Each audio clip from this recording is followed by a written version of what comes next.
Polis, Kürtçe şarkı söyledikleri için esnafın saldırısına uğrayan müzisyenlere, Kürtçe müzik yaparsanız böyle saldırıya uğrarsınız, dedi. Kürt sanatçılar Aynur Doğan, Metin Kemal Kahraman Kardeşler ve Koma Karvan konserlerinin iptal edilmesi, Denkbeş Halide ve Zelal Gökçe'nin gözaltına alınması Kürtçe üzerinde yaşanan baskı ve yasaklamaların boyutunu gözler önüne serdi. Antep'in merkez Şahinbey ilçesinde 20 Mayıs tarihinde 4 sokak müzisyeni, Kürtçe şarkı söyledikleri için saldırıya uğradı.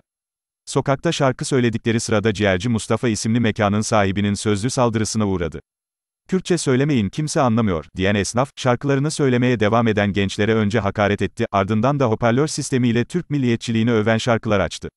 Yaşananlar üzerine olay yerine gelen polis, müzik yapan gençleri bölgeden uzaklaştırdı. Müzisyenler Ahmet Yıldız ve Zilan Erkan yaşadıkları saldırıyı anlattı.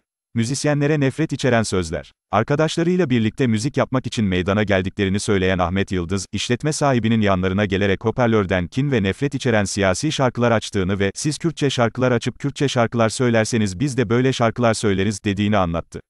Esnafın sözlü tacizi ardından polis ekiplerinin alana geldiğini anlatan Yıldız şunları belirtti: "Polis ekipleri bizi, kimlik sorgulaması adı altında 2 saate yakın tuttu.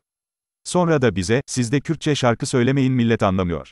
Yaparsanız böyle saldırıya uğrarsınız işte, dediler." Sonrasında da alandan uzaklaştırıldıklarını söyleyen Yıldız, engellemelere rağmen Kürtçe şarkı söylemekten vazgeçmeyeceklerini ifade etti. "Dilimizden vazgeçmeyeceğiz." Zilan Erkan ise yaşananları şöyle anlattı: "O gün sadece müzik yapıyorduk. Herhangi illegal bir durum yoktu.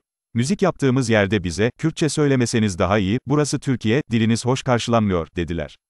Dilimizi anlamadıklarını söylediler. Erkan, biz dilimizden vazgeçmiyoruz, şarkılarımızı söylemeye devam edeceğiz, dedi. İzle kanalına abone olarak destek olmayı unutmayın.